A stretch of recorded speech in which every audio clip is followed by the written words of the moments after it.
একটা অঙ্ক এসেছিল রাজধানী উন্নয়ন কর্তৃপক্ষ রাজুক 2024 সালে।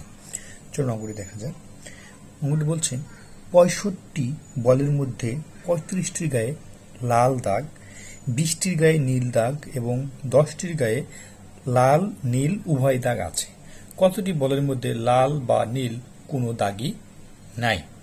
এখন বিষয় হচ্ছে একটা বল, এখানে কিন্তু বলের কথা বলা আছে। এখানে 3 ধরনের বলের কথা বলা আছে। একটা হচ্ছে, খেয়াল করুন, বল কয় ধরনের? 3 ধরনের।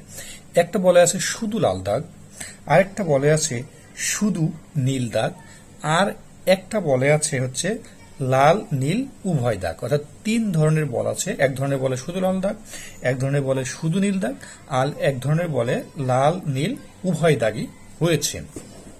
আর সর্বমোট বলের সংখ্যা হচ্ছে 65টি। তাহলে 35টির গায়ে লাল দাগ আছে। তাহলে আমরা প্রথমে লিখে নিই, লাল দাগ আছে, লাল দাগ আছে, এটা দেওয়া আছে কিন্তু লাল দাগ আছে কয়টি? 35টির। লাল দাগ আছে 35টি। তাহলে শুধু লাল দাগ আছে,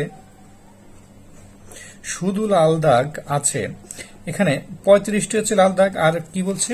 10টি বল দেখুন লাল নীল উভয় দাগ আছে। তাহলে আমরা যেটা লাল নীল উভয় দাগ আছে এটা আমরা বাদ দিয়ে দিচ্ছি লাল থেকে। তাহলে কত হচ্ছে? 25টি। তাহলে শুধু লাল দাগ আছে 25টি। আবার একইভাবে নীল দাগ আছে, নীল দাগ আছে কয়টি বলে? 20টি। শুধু নীল দাগ আছে 20টি বলে তো শুধু নীল দাগ। আবার কি 10টি বলে লাল নীল উভয় দাগ আছে। তাহলে আমরা যেটা লাল নীল উভয় দাগ আছে ওটা বাদ দিয়ে দিলাম। তাহলে 10টি থাকলে শুধু নীল দাগ তাহলে 10টি। তাহলে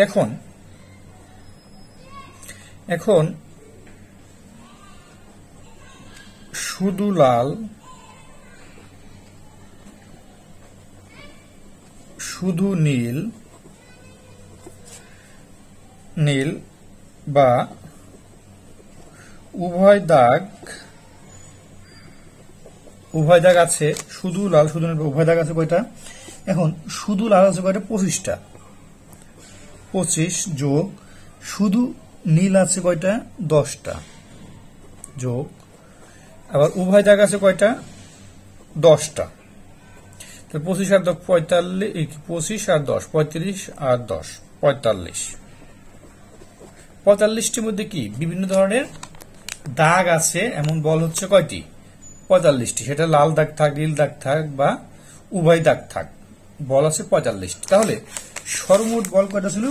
সর্বমোট বল ছিল হচ্ছে 65টি। তাহলে কোনো দাগই নেই, কোনো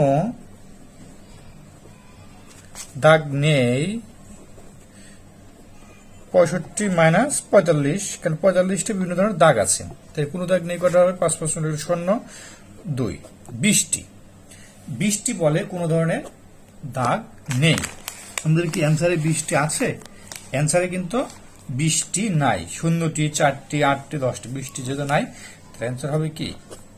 কোনোটি নয়।